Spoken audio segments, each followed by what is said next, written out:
Okay, let's get ready. I can feel useful. That's great. All right. Let's just test. Okay, I think we're ready to begin. Angelique, you ready to come up?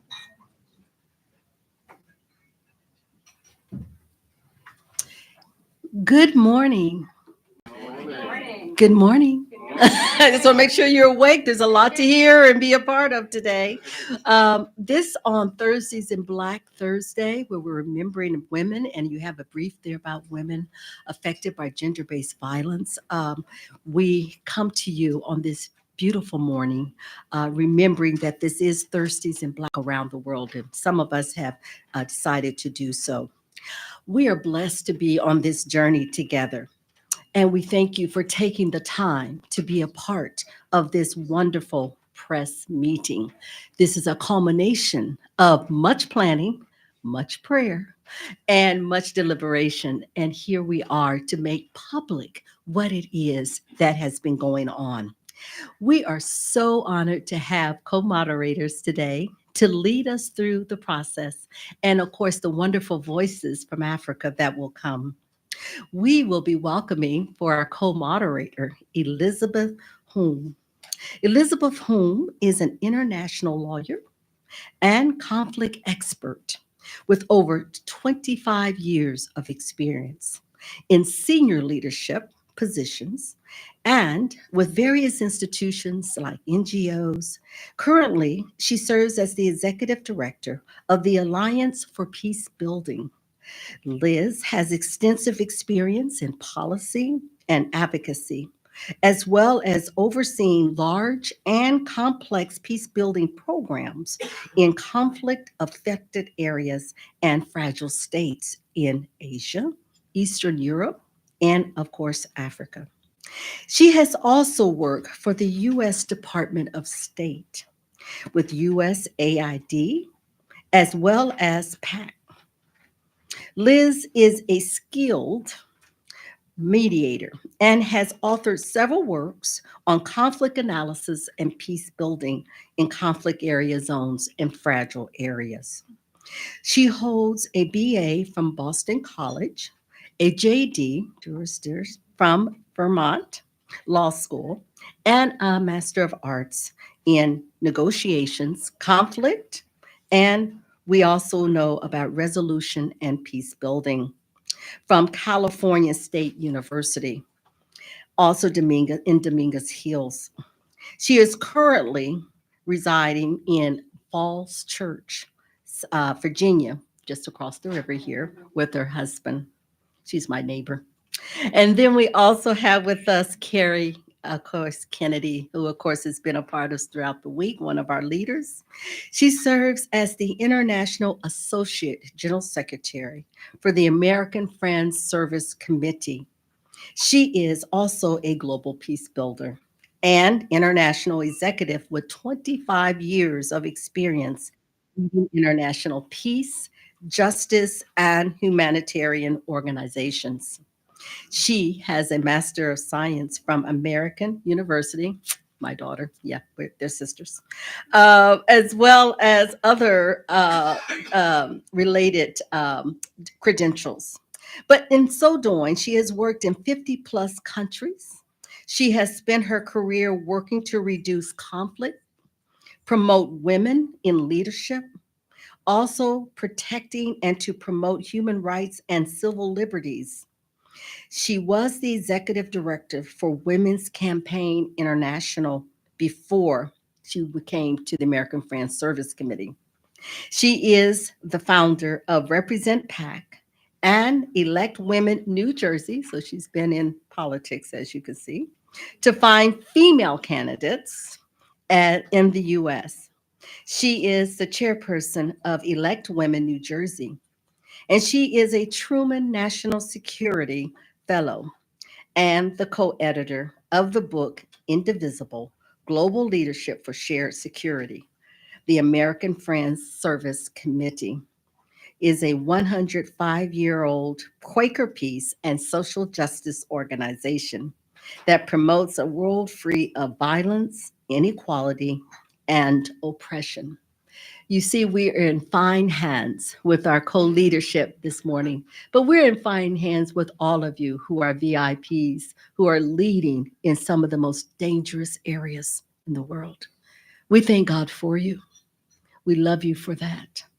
And on this day of so many conflicts that have actually been said to have more conflicts than even during World War II, we know we are making a very important voice today and this past week. God bless you. It's been my honor to also sojourn with you and now to bring to the table, to the forefront, our co-moderators. God bless you.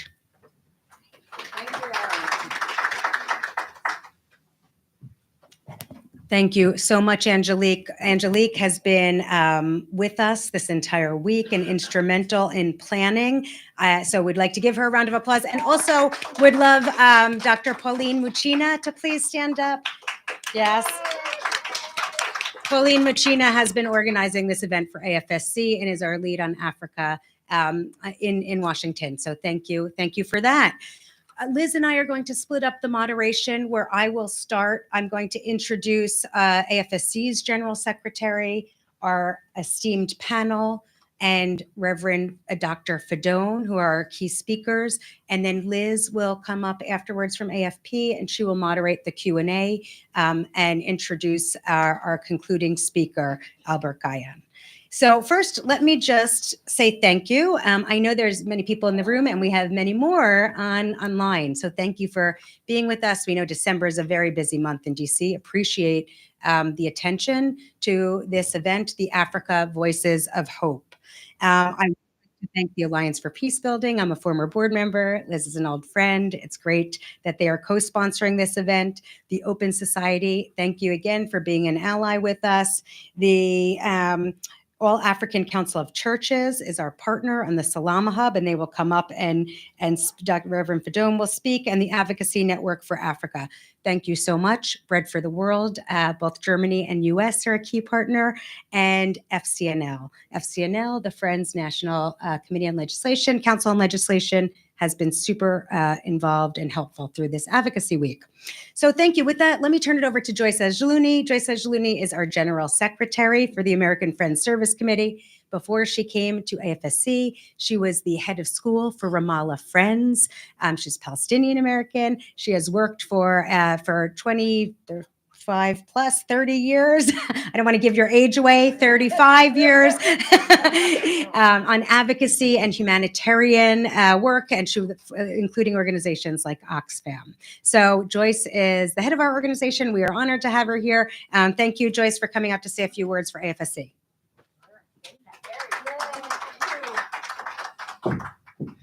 Welcome, friends.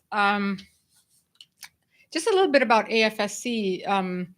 I know Angelique said a few words, but just to add that AFSC is a global Quaker organization. We do peace and social justice work in the world. We are in around 17 countries.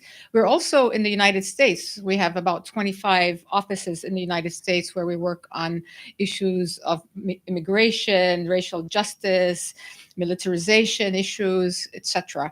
And so our program internationally is predominantly a peace building program with some emphasis on refugees and IDPs. With being a Quaker organization, it means that we promote nonviolence and public and quiet diplomacy, and this is what this is all about, right? Is the diplomacy part and what we're trying to further in terms of our work in Africa. So this delegation is in DC. This is our first time doing this. This is very exciting. We know that there's been a lot of progress in Africa, in the Horn of Africa, and we celebrate that. But the Horn of Africa also remains one of the most fragile parts of the world. There are conflicts in Somalia and Sudan and South Sudan and Ethiopia, as we all hear.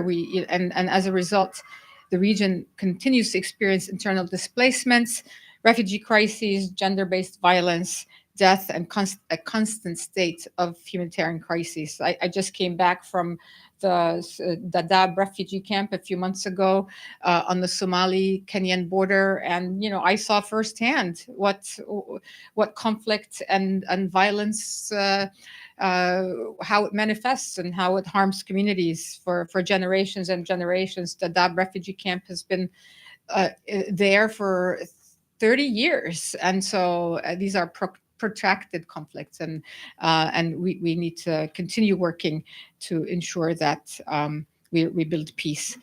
The triggers include, of course, the complex history of the Horn of Africa, governance issues in the Horn of Africa, the political economy, geopolitics, environmental factors. So it's all very much interrelated, and that's what makes this work exciting, is because we believe in those intersections, and AFSC is very well suited to build those intersections and learn from them. So AFSC and our consortium partner, the All Africa Council of Churches, represented here by Reverend Fidon, through the Salama Hub program, we are working on local solutions, and I want to emphasize the word local. This is a sort of a decolonized, if you want, approach of doing peace building, is that we provide the local community with some support and facilitation, but it's really up to them to amplify their voices and have their research, not Western research, be the driving force of that influencing work that they are doing. So the aim is to influence policymakers, organizations, and the public through research and evidence-based advocacy in the Horn. The focus of the research and advocacy is peace and conflict issues, human rights, violations, and factors that really impact the instability in the region.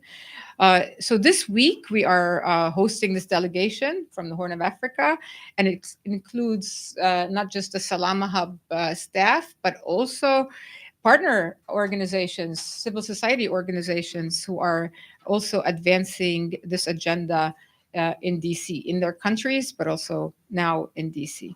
Peace building in the Horn of Africa promotes stability. It reduces the need for emergency aid, forced migration, and prevents regional conflicts that also could involve the US. It also encourages international cooperation on issues like climate change, public health, and counterterrorism.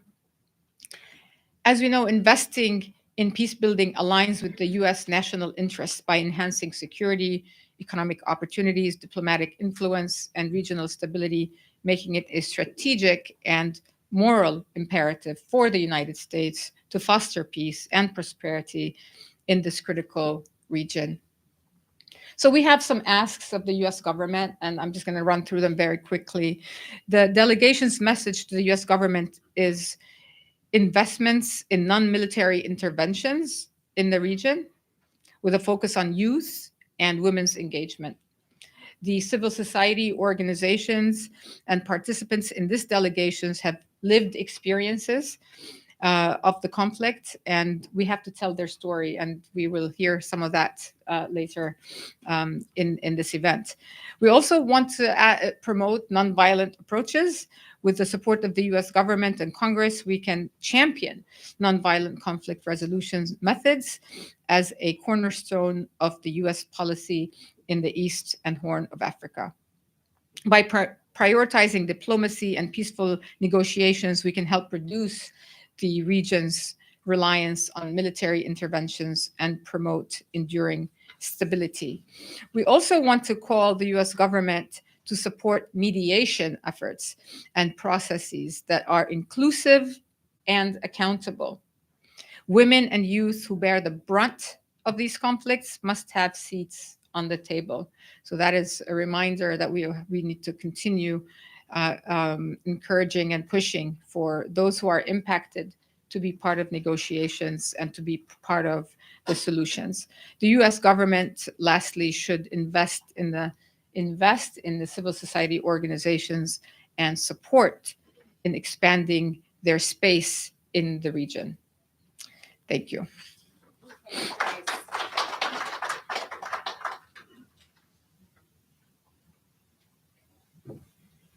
Okay, so this is the real part of the, thank you so much, Joyce. I appreciate from AFSC. And now I know everyone's eagerly waiting for the voices from Africa, the voices for hope. So I'm going to introduce our 4 key speakers to come up. And if you could, as I call your name, just come up and take a seat, and then I'll introduce you one by one to share your story. Soraya Ali Roble from Kenya. Yal Gatkut from South Sudan. Masood Gebeyahu Retta from Ethiopia.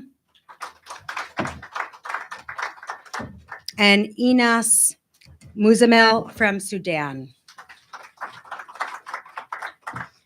So we have an amazing group of leaders here. I've been with this delegation all week. They have been speaking at Senate, at Congress, at state, at USAID. And so you have people, this group here is working with AFSC and the Salama Hub and All African Council of Churches to really bring the solutions to the conflict in the Horn of Africa here to Washington, D.C. Thank you for being here. I'm going to introduce each person one by one and ask you to speak for 5 minutes. After that, we're going to introduce the Reverend Fredone to come up, and then Liz will take questions. We'll ask some questions and take questions from the audience. So let's start with Soraya.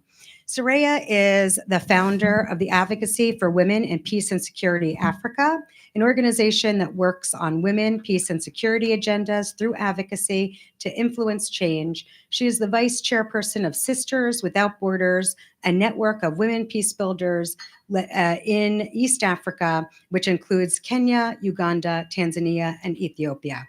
She is a powerhouse, and we are delighted to have her here to share her story. Soraya, over to you. Thank you. Thank you very much. Good morning, everyone. It's my pleasure to be here this morning to just give a brief about what I do. As you have been told, my name is Soraya. I am from a small town called Mombasa in Kenya. I started my peace journey many years back after working on development issues, on matters peace, gender and development. And not in my mind did I ever thought that one time I'm going to be a peace builder. But we continued doing our community work where we were imparting knowledge to women, economic empowerment, issues of reproductive health. We were teaching women on how to survive and to give them money so that they can be able to sustain their families. And of course, issues on peace and security. As a woman from minority community, it's not been easy in this journey of peace building. This is because due to our patriarchal societies, we were not expected to be in the front line to speak about anything. We were just supposed to be good listeners and to really take things the way they come. So apart from the issues that we were doing with the women, some new things started emerging, the issues of gender-based violence. We had issues of alcoholism and drug abuse within the family units. I remember I was working with a project of women who were affected by terrorism, and we were working with victims, women who've lost their husbands to Al-Shabaab, young people who are recruited to join the terror groups. So we were really conflicted because by the end of the day, it was not easy. It was a very new thing, and we were all trying to understand what is happening and how we can support our community. Unfortunately, majority of the people who were suffering were the minorities, and because of the stigma, they could not come out to speak for themselves. So we started noticing issues of trauma. These women were quiet, they were not speaking. They were also had to deal with men in the house who had the powers to make decisions, and they could not, and they're not supposed to actually come up and speak on what is happening. So some of us were lucky enough to get opportunities so we could be able to represent and actually speak on behalf of our communities.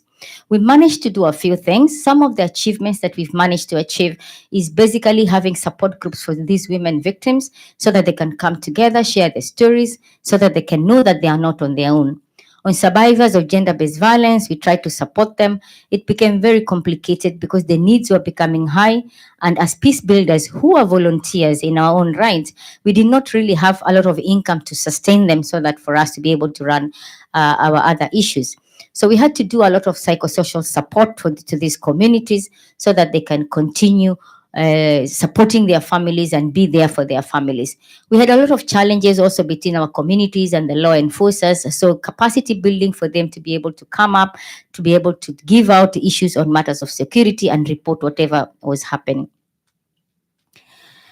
We have managed to break a few barriers. We have managed to stand up. We have managed to be able to talk about the issues that are actually affecting us as women, but we still have a lot of challenges. There is need for support, more support for civil society. We want to say civil societies are allies, actually. We support the work of the local government. We support the work of the government.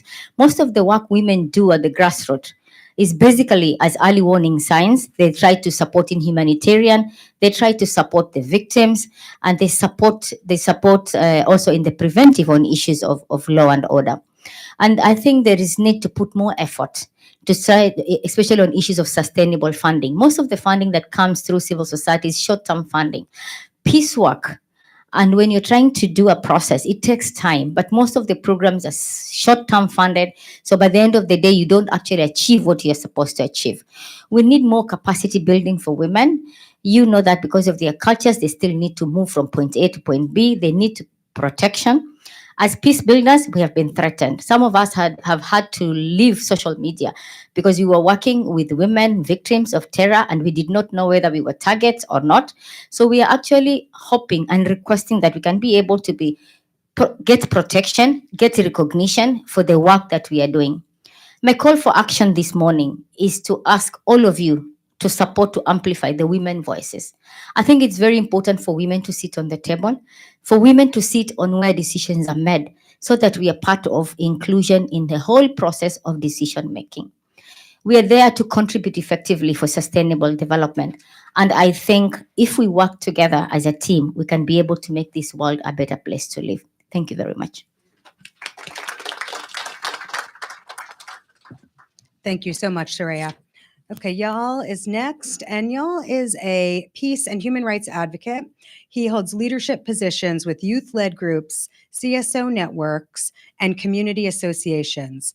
He is the founding team leader of the Pan-African Peacemakers Alliance, a youth-led, action-oriented peacebuilding and advocacy organization in South Sudan. His drive for volunteerism, advocacy, and activism is fueled by personal experience of being born in war and growing up in a violent community and the loss of family members, best friends, relatives, and neighbors during the 2013 Civil War. Y'all, thank you so much for being here.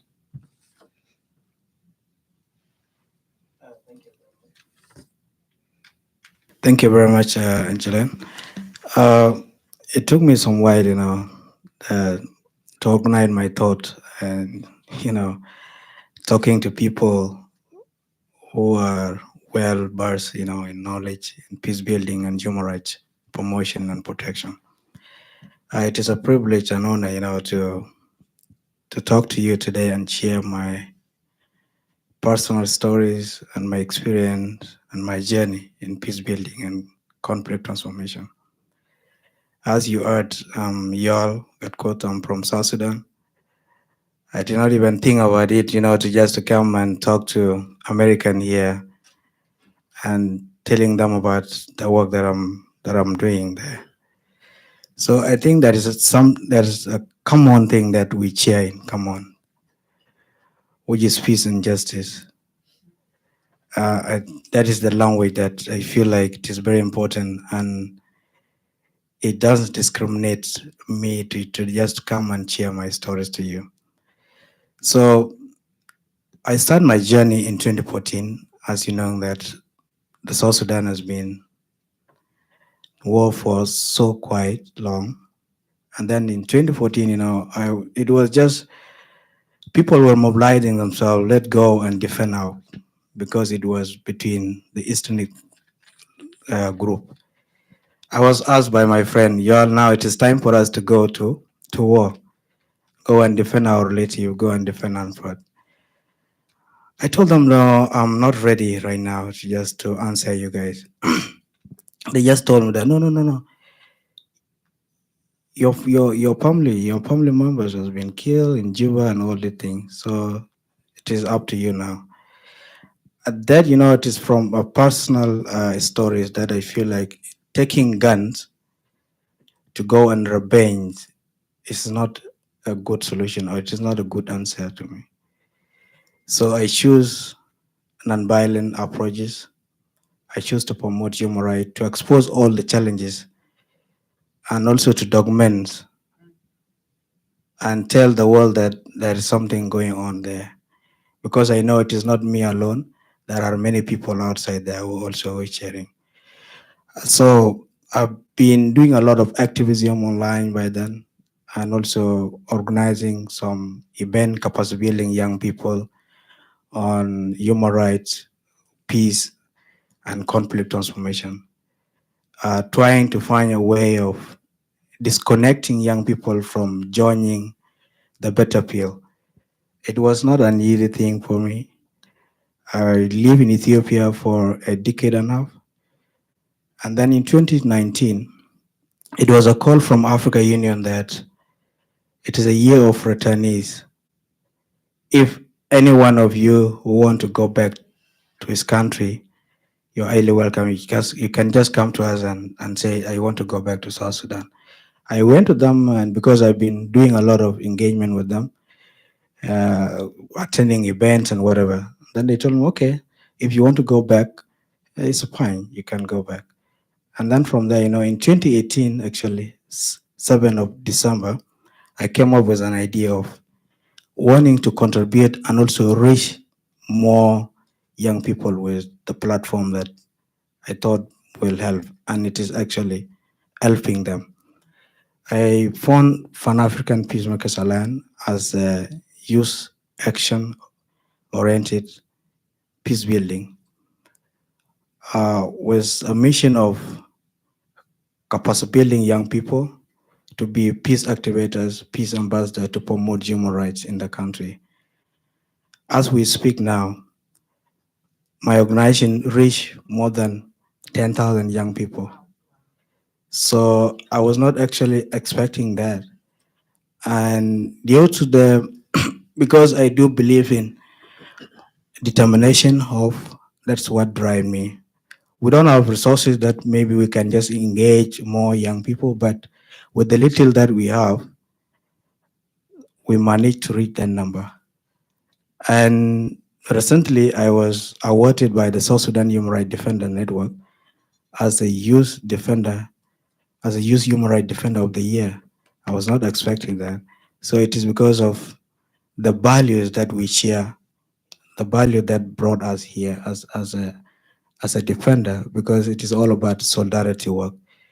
So, and then from there, I feel like if I get an opportunity to talk to you today, I have two or three thought that I feel like maybe we could share together. Once, I am calling the international community, all the pace-based group, the well-wishes individual, to pay attention to what is going on in our country. We've been facing a lot of human rights violation. As a human rights defender, I was detained so many times. And I'm very young. People will come to me and say, you are young, please go and get married first. Don't just waste your time. Otherwise, you will lose your life very soon. It's kind of a language of intimidation and threat, and I don't give a ear to that. So I feel like if I get you here today, I would love to tell you that we need your attention to our cause, because we all share the same values. If you believe in human rights and justice, pay attention to our cause and support the young people who are doing the real work there. The second call is on nonviolent approaches. It is not an easy thing. I feel we've been doing a lot of intergenerational learning, where we feel we bring, because there is generational gap, we bring eldest people, we bring religious leaders together, and young people as well, plus business community to talk, to share, because there's a lot of gap there. So we feel like when we have a space where we can bring in all those young people to share and to learn from each other in terms of intergenerational learning, or maybe you can call it intergenerational dialogue with others, it will help. That's why I choose 3 Ds in my workings environment. The first D is dialogue. The second D is debate. And the third D is discussion, which I feel they are very important for us. So that's the first call that's the second call that I want you to also to take over. Last is on capacity building. If I did not capacity build myself, I wouldn't be here. We need also other young people to come up with that and, talk on the issue that are affecting them. A space where we can share our frustration and share the best practices that we have been doing. I would like to stop here and thank you very much for your attention.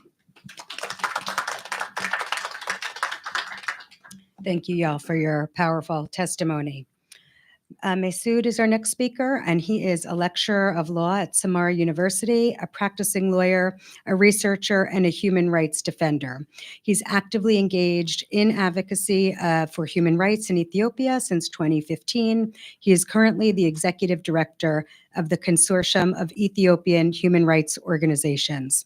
Thank you so much, Masood. Thank you very much. Thank you all for coming this morning, and thank you also the organizers for the opportunity.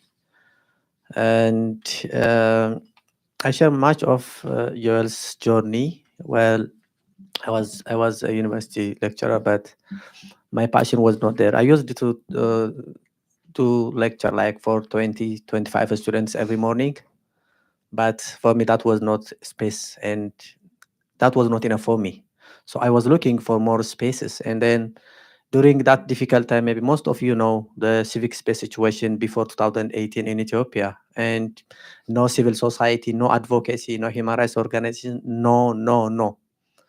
And then very few organizations struggling for advocacy were even in a fear of extinction from the country. And then we come together, we sit together, and then designed what we could do. Side by side, I used to do court reporting on high-profile case, and almost all members of the opposition, prominent journalists, human rights defenders, activists, either were in exile or they were in prison. There was no civic space in the country. So what we did was, while we track and monitor those cases and then report them to our key partners like the US Embassy, the EU, and other who are very concerned to the human rights situation in the country, we used it to discuss what we could do. And the consortium of Ethiopian human rights organizations comes as a result of our dedication to defend the civic space, to defend civil society organizations, and to defend human rights defenders. And then only 5 organizations come together, and then we formed this consortium in 2015. Unfortunately, it took 3 years to get registration of these civil society organizations. And our name was Consortium of Ethiopian Rights Organizations. We don't have human. And they say it would be confusing with the commission.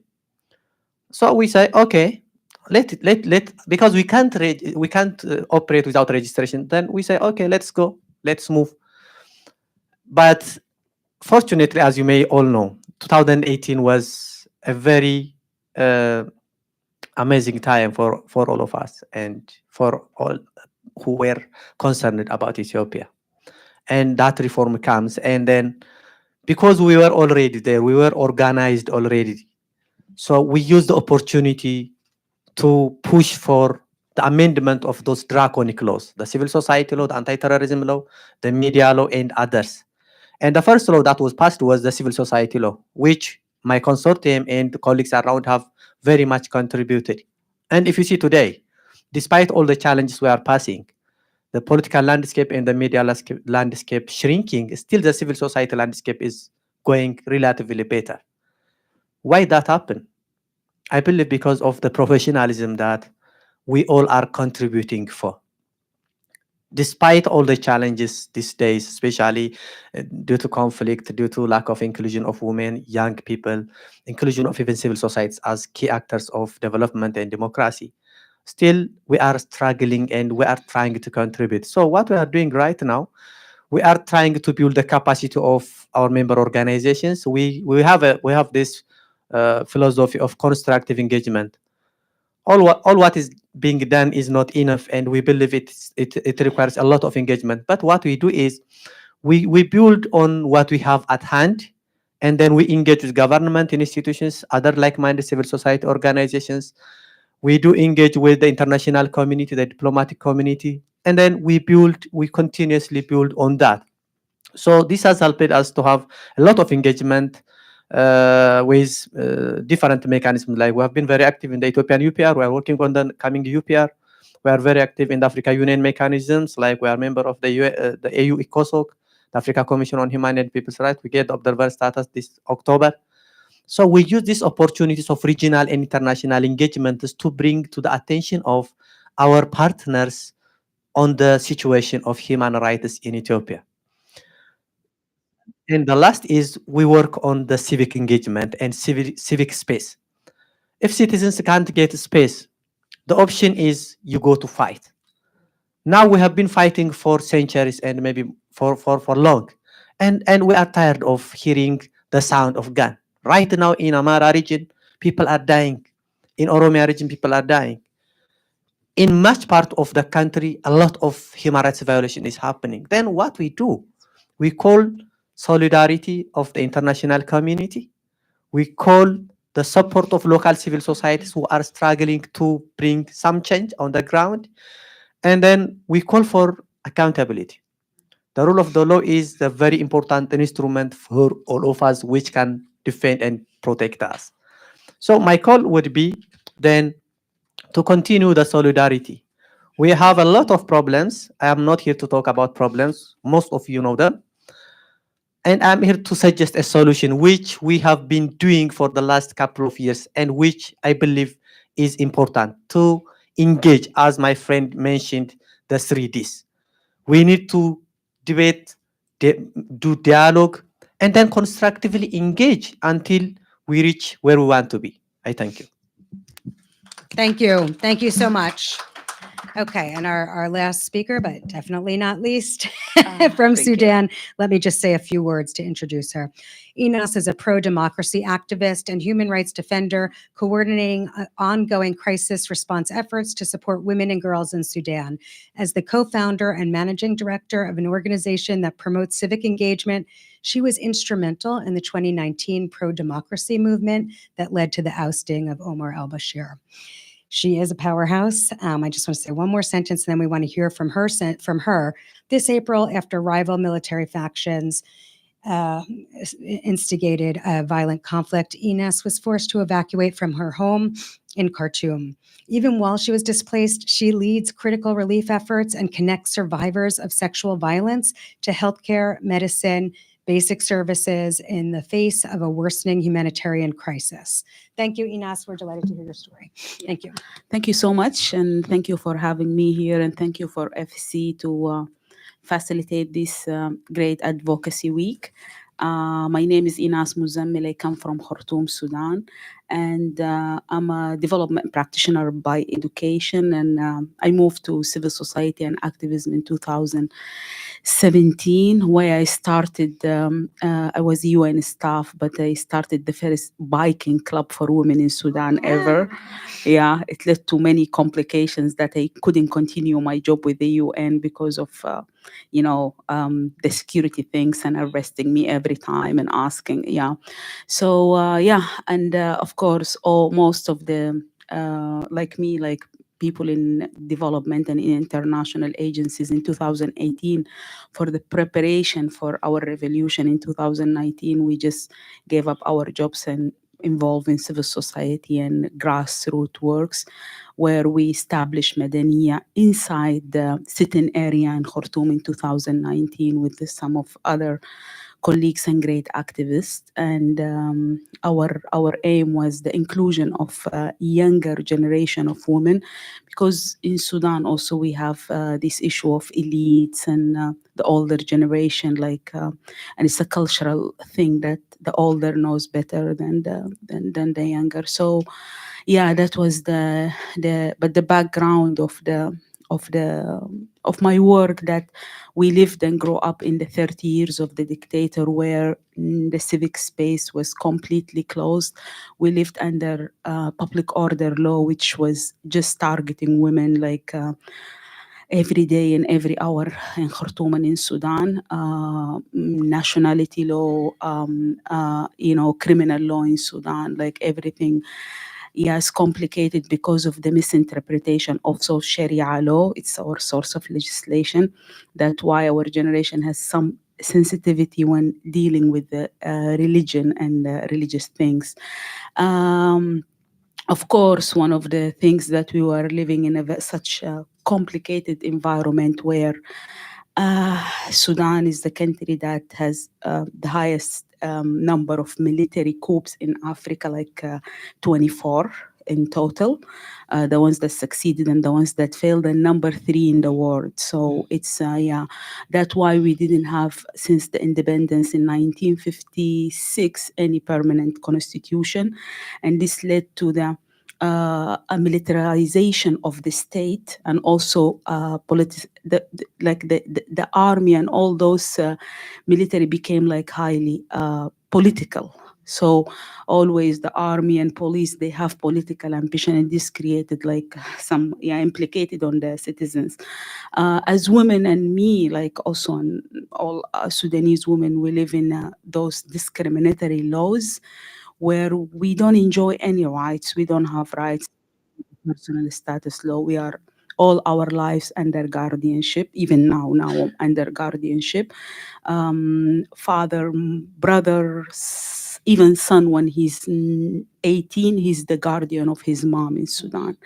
So this is because of that, I was motivated to do something, and I started Madaniya, where we are working in civic engagement, addressing the root causes of inequality in Sudan, which is gender and religion, gender and ethnicity, and also correcting some of the ready-made solution by the international community, which is sometimes, worsening the situation instead of helping them or improving them. And everyone is following the Sudan politics will see that will notice that from March, just before this war. It was the political process in Sudan was dominated by international bodies in Sudan. So it was just an international community show rather than a national process. So, and that's why it went wrong. And that's why this bad news 2 days ago about the suspension and the stop of the peace talks in Jeddah, because of those military. Right now, and this is very much connected to my work, because of the war, women are the first ones to receive these shocks. So now the sexual violence and the rape and the sexual abuse, the arrest, it's happening as one of the tools and one of the weapons that the militia and even the army are using them to control, and also to affect the dignity of the people, and to put more pressure for people to leave Sudan. It's just a strategy to leave Sudanese, because they want an empty Sudan to fight. So I'm personally dealing with, I help evacuating 60 women since the start of the war, from Khartoum to outside Khartoum, and from Sudan to outside Sudan in the neighboring countries. Women suffer psychologically. That's why there is a big need for the psychosocial support. We had many cases of suicide in East Africa within the activists and the journalists community outside, because of economic, social pressure, and also new environment that we live. Since the war happened, from April to now, I lived in 6 countries. So we just moved from country to another based on visa requirements, residence, and all these regulations. So it's it's so much like it's very much it's complicated, and also needs like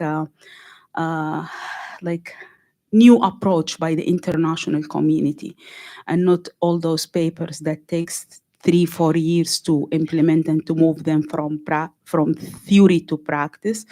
And thanks for the American Friends Service Committee that brought us to decision making, places in the State Department and the Senate. And yesterday we had many asks for them that they have to think about new approach. They have to help us to open this completely closed civic space for civil society, to find different ways also to support financially and also empower the activists and the local actors on the ground, and also to hold those criminals accountable about because of all these crimes that they are continue committing and they don't care about, because they don't care about international community, and they know that this power is just limited and they cannot reach them inside Sudan.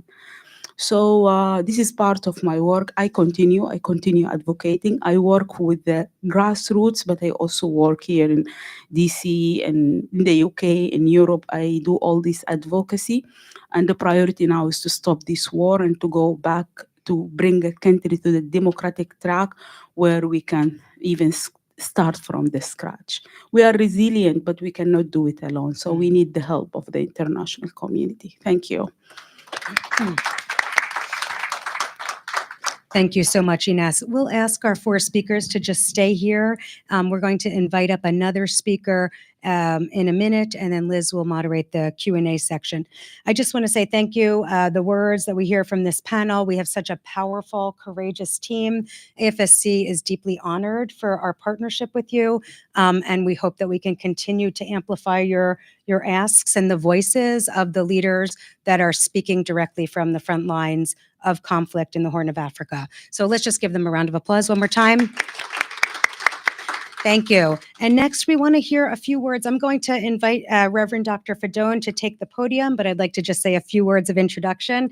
AACC, the All African Conference of Churches, is a key partner with the American Friends Service Committee in the founding of the Salama Hub. We have many of our staff members from the Salama Hub here, so I hope you meet them afterwards. We also have Bread for the World from Germany, which is a key partner in that initiative as well.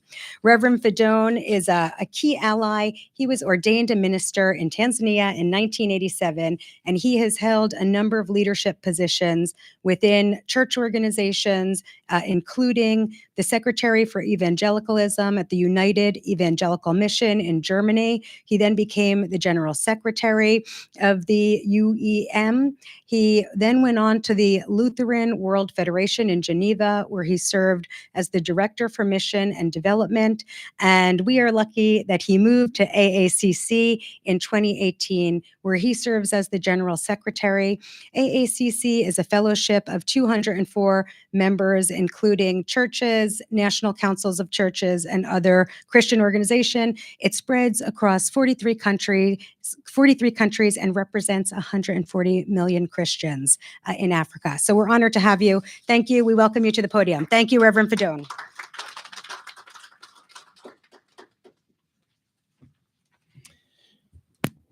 Thank you very much. It's my great honor and pleasure to be here also to contribute a little voice about the role of the churches on faith communities on this front line of conflict and lack of peace. It is difficult to say that in 5 minutes, but I want to stick to that. A people of faith, many different faiths,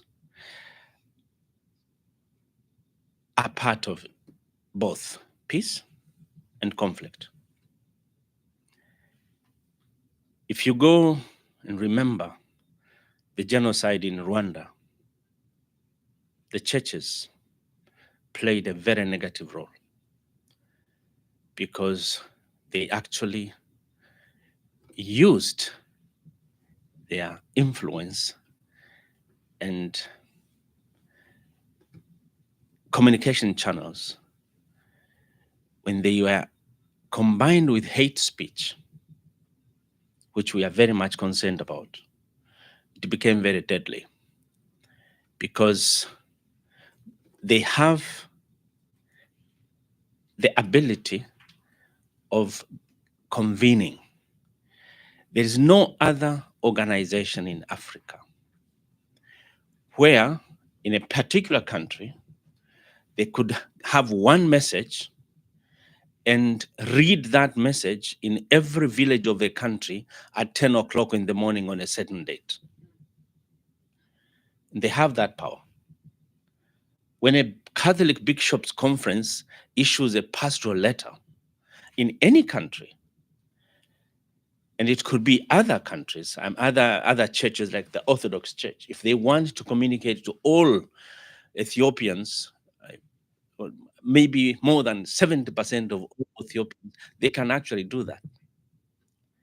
So if it's conflict, many times they are part of it. I was surprised to hear from the president of Uganda in 2013 when he addressed All Africa Conference of Churches and said, 150 years ago, there was no single Christian in Uganda. And now 90% of the Ugandans are Christians. And Uganda is known for so many bad things, for corruption, for many, many, many other things, for the military coups and everything. So he said, you know what? 90% of those who do that are Christians. That's a very simple fact, but it actually made me turn inside and say, no, so what are we talking about here?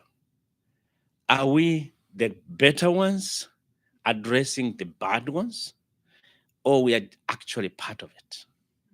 That's why we believe that we must build the capacity of the churches and sensitize and really encourage with one message, which is our key message. Blessed are the peacemakers, because they shall be called children of God, from Matthew chapter 5. This is our key verse, which we use with our ecumenical, with the Eminent Persons Ecumenical Program for Peace in Africa, where we have not only Christians, but also Muslims trying to work for peace, because our people are the ones who are suffering when there is conflict. All these people are people of faith. The second, even those perpetrators of conflict, many times they are related or they sit in the pews on Sunday morning, or their relatives. So we want to use or to encourage the churches to be agents of peace, not of conflict. But at the same time, to help and deal with those victims of conflict, because there is no other organization which is so well present at the grassroots, at the religious communities. That's why we are happy to work with American Friends Service Committee, which is also part of the church establishment, to say, hey, we are there when people are suffering. We don't ask about their religion. We don't ask about their commitment to faith or whether they believe or not, but we are there because they are human beings. As AACC, our guide motto is we are respecting the image of God and the dignity in every human being, regardless of what they believe and where they live. That's why we believe it's important when we are talking about nonviolent means of conflict resolution. One of the key partners are the communities of faith, because they are there. And they have the theological and faith-based commitment and resources spiritually to really work for peace. So we really offer ourselves, and we want to encourage. That's why we are sending election observers in almost all elections when we are allowed, because we know that most of the conflicts are politically motivated, and the elections play a key role. So when we went, I remember we went to Burundi and we are telling people, regardless of what happens, don't throw away your peace. Because if you lose it, it will take a lot of time and a lot of tears to get it back. Thank you very much.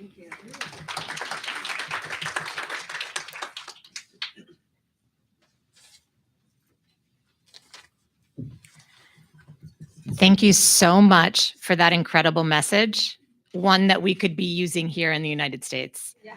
So thank you for that. It's really critical. That message I was just saying we could use here in the United States as well. So thank you.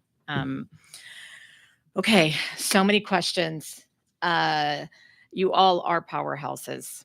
I want to start.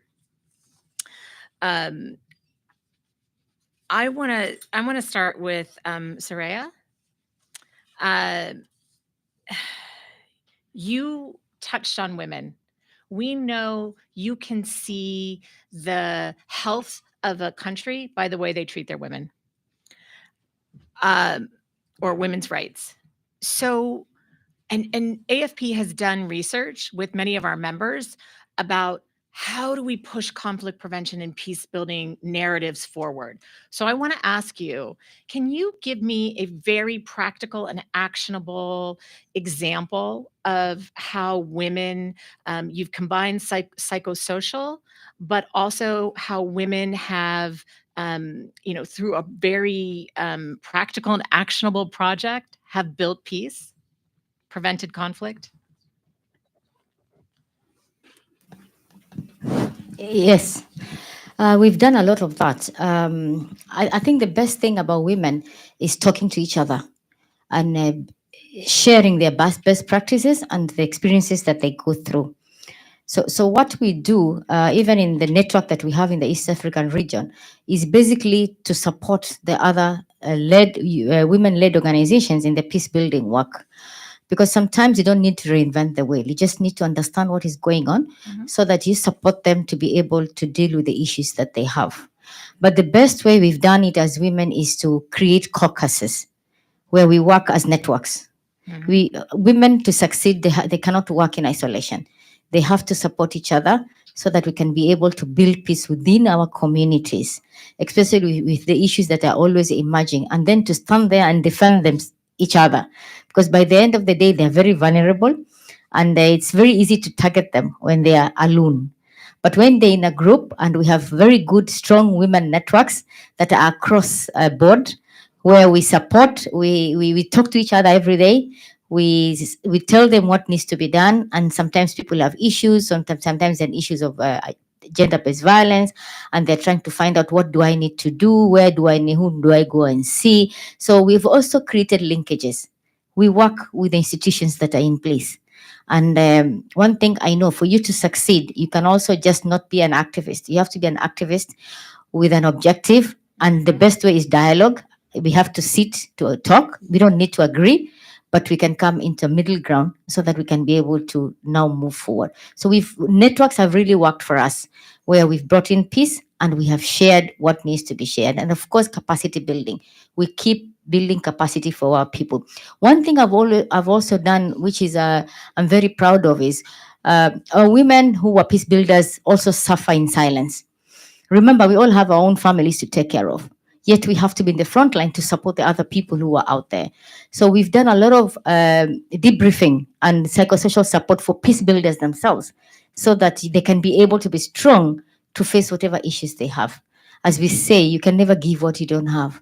You need to be strong for you to support the people you're supporting. So I don't know whether I've answered your question. Oh, you answered the question. Collective action taking care of yourselves. Absolutely. Yeah, that is, you did a beautiful job. And I could not agree with you more. We have to speak with one voice. And I always say this, the humanitarians do it really well. We don't do it as well. And that's why this convening like this is so important. So I mean, I couldn't agree more. Y'all, you have a degree in psychology. Can you bring in the brain science and psychology to understand why why you didn't pick up arms, and what is your message to these 10,000 youth that are able to work for peace and not for violence? What makes that difference? Uh, yes.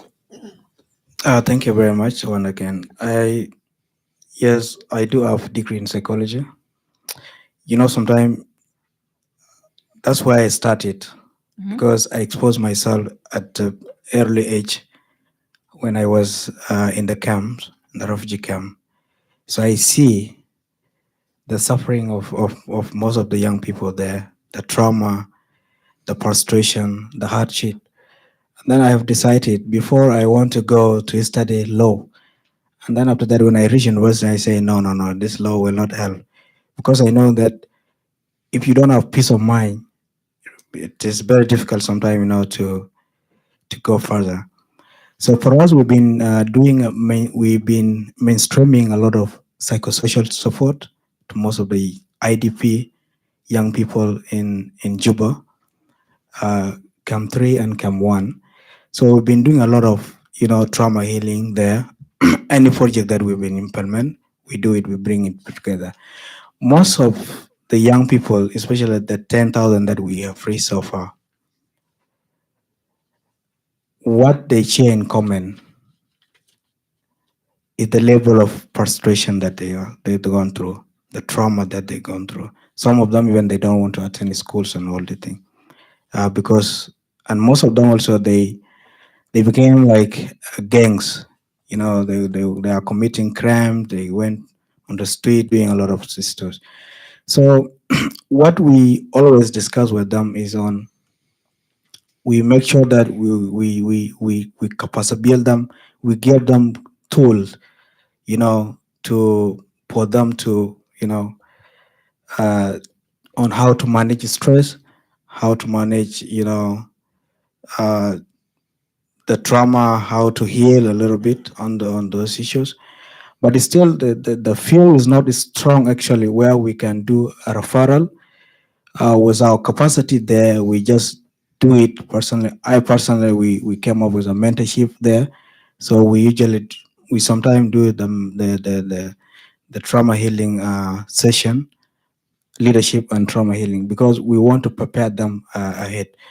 So, and second is that we came up with a project called Up Peace, Expo Peace, that we call Up, where we are more focusing more on psychosocial support, especially at the camp level.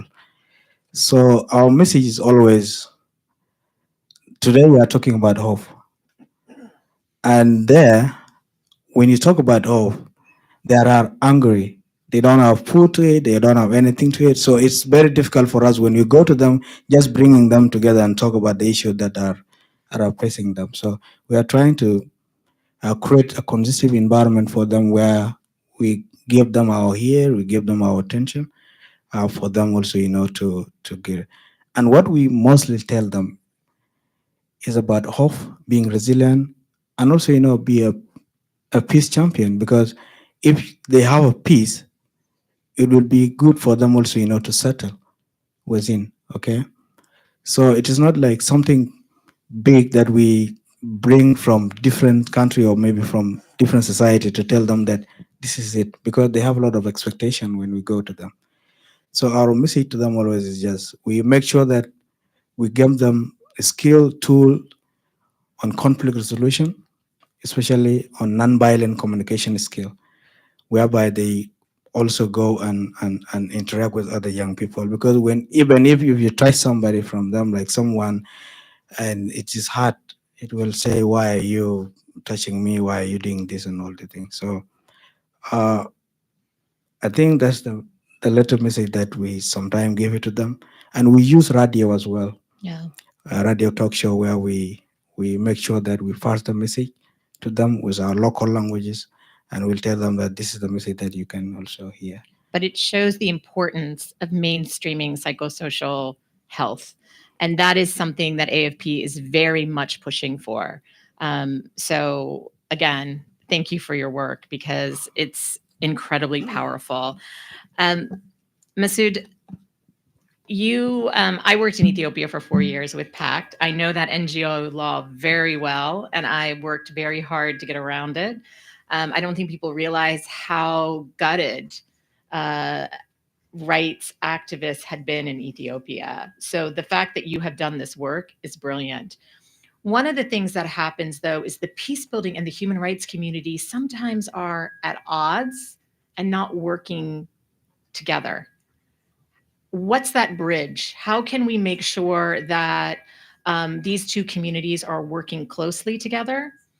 Just an interesting little fact. I was at the UN Awards last night, UNACA, they had the Human Rights Awards. And I sat and I was looking through the Declaration of Human Rights. And it talks about security, but you know what it doesn't talk about? Peace building, conflict prevention. And so I really think we need to add something in there. 75 years should get amended and add these issues. So I love us to be working on that, but I want to hear what you have to say on this. Thank you very much. This has been also one of the very challenge because there are, if you see, for instance, you have been working at PACT, and PACT do a lot of peace building, and even this sustainable peace program they get this time even, which is a very brilliant program, which we're looking forward to build the capacity of local civil societies. So one of the challenge was Ethiopian civil societies were divided into three: foreign charities, resident charities, and Ethiopian charities. Ethiopian charities were those exclusively working on advocacy. Resident charities are those who were working on humanitarian and development, but no advocacy, but Ethiopians who can receive 90%. So this was the rule for more than 10 years in the country. Yeah. And now when the law is changed, the mindset is already there. Yes. Those humanitarian organizations, for instance, most of the humanitarian organizations have peace building, humanitarian development, which they call this triple nexus. Even they don't see it from the human rights based approach. That's right. So this tension is there because of the impact of the system that was in place for years. So now what we do even at Zero, what we do even with our partner Brave for the World, what we are doing is to build the capacity of humanitarian and service organizations to have this human rights based approach programming, because humanitarian work, it is short term. Development work, it is long term, but it needs to be backed by advocacy so that it creates local ownership. The very important element is ownership. So this is the challenge I see, but now we are improving and a lot of changes are there. Maybe let me briefly reflect on the question that you asked for, Suraya. Sure. We had been working on transitional justice, promoting transitional justice, victim-centered transitional justice for the last 2 years with ICTJ, International Center for Transitional Justice. So one of the things we were doing was how we can build the capacity of community-based organizations and local civil society organizations to understand this victim-centered justice. It was very tough when you take to the community. Victims, especially women raped or women who suffered a lot, don't want to talk about what happens to them. They want to keep silent and they want to swallow it and they want to live with it. They struggle always. Then when you go to them, they were, you guys, we don't want, we suffered a lot and we don't need more suffering because we know you can bring nothing. So then what we did, we go to self-help groups, which are women groups, which talk their own language. What we do is we only facilitate the platform.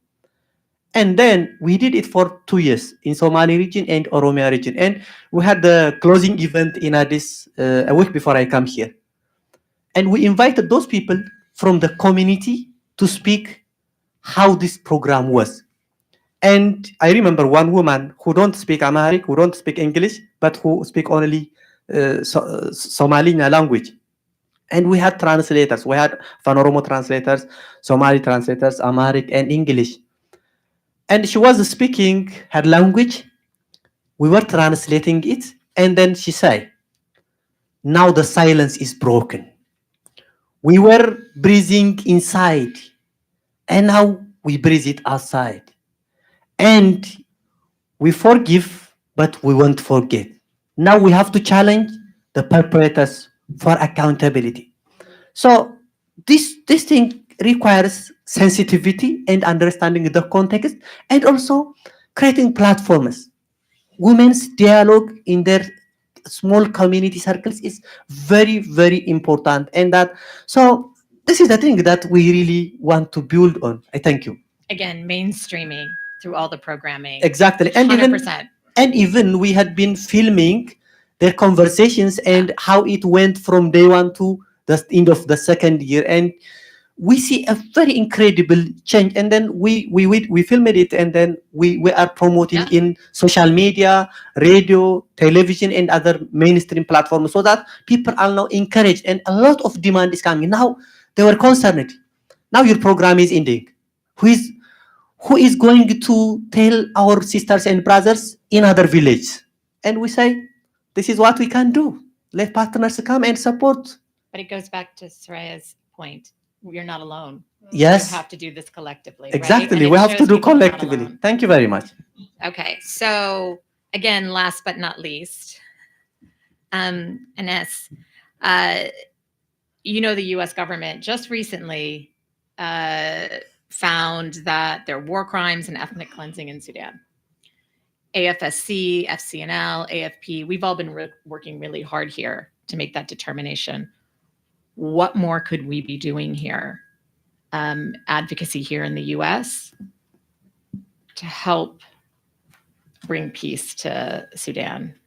And I want to thank you so much. Everybody's story is moving. I was trying to think, you know, moving to all these different countries. I mean, how vital your work is and how much we're asking of you to do. So I just want to say thank you to all, but right now I know what you're experiencing. So thank you. Yeah, thank you. Thank you. Yeah, well, this was part of my last meeting yesterday with the State Department, and we were talking about this, press statement by Secretary Blinken. I think it's half of the story, and I think although it shows that the anger of the United States of America about the way they were treated by the military and by the militia, but it doesn't, we wanted to see something else, not only both parties are criminals. We know they are criminals, and they have been killing us, and they have been looting and destroying Sudan even since the independence, those Islamists, and in the last 30 years since 1989. I think my message is the international community and the United States of America should stop dealing with the symptoms and address the root causes of the problems and the diseases. And I know America knows each bullet and each weapons that coming to Sudan coming from where. And they know that the involvement of the United Arab Emirates, Qatar, China, and Russia, and how they get those things through each hole, through Libya, Haftar, through the Central Republic, Africa, and Chad. So they should put more pressure on that. And this statement should also mention that not only the warring parties killing the Sudanese, but the ones are behind those warring parties. Of course, we need also to help to open the civic space for the civil society and for the even international actors to operate and to help in this humanitarian crisis. And new approach. Jeddah talks and these peace talks, the classical way doesn't work. After 9 months and not even managing to make 3 days of ceasefire, this is not going anywhere. So we need more serious and more understanding of what's going on, and also to stop dealing with the symptoms, deal with the disease. That's it. Thank you. Conflict prevention. Everybody says it. The Secretary General, President Biden, but you have to do it. You have to, those words have to match action through resources, through political will. And, you know, as you all know, we've hit highest levels of conflicts. We hit that record in 2018. We've blown through that now. We have to do things differently, and conflict prevention has to be a first order issue, not a second order issue. And I am so grateful for your stories, your work. I wish I could stand here all day and talk to you all because I am humbled by your work, just humbled. And I'm sorry that we have to wrap up, but before we do, I want to bring up Albert Gayan, the chair for the Advocacy Network for Africa, who's going to wrap up for us today. And I just want, again, say thank you for allowing me to be here today. Big round of applause. Thank you. We are running out of time, and I know for a fact all of you here are activists, and one element that is missing is that call and response. We are sometimes conformed to the space, but when we are engaging one another, we need to bring that energy in here. So I want to borrow from our Ghanaian culture. I'll say Chobwe, and you say ye. Chobwe! Chobwe! Okay, we don't have much time. The point that has been brought to my attention is that many of us are here. There's an old African saying that you don't test the depth of a river with both feet. But many of us who have migrated here only realize that we're both feet here and the water is up to our neck. So what do we do about that? A point that has been brought to our attention is forming alliances. And the way to do so is to create safe spaces for dialogue.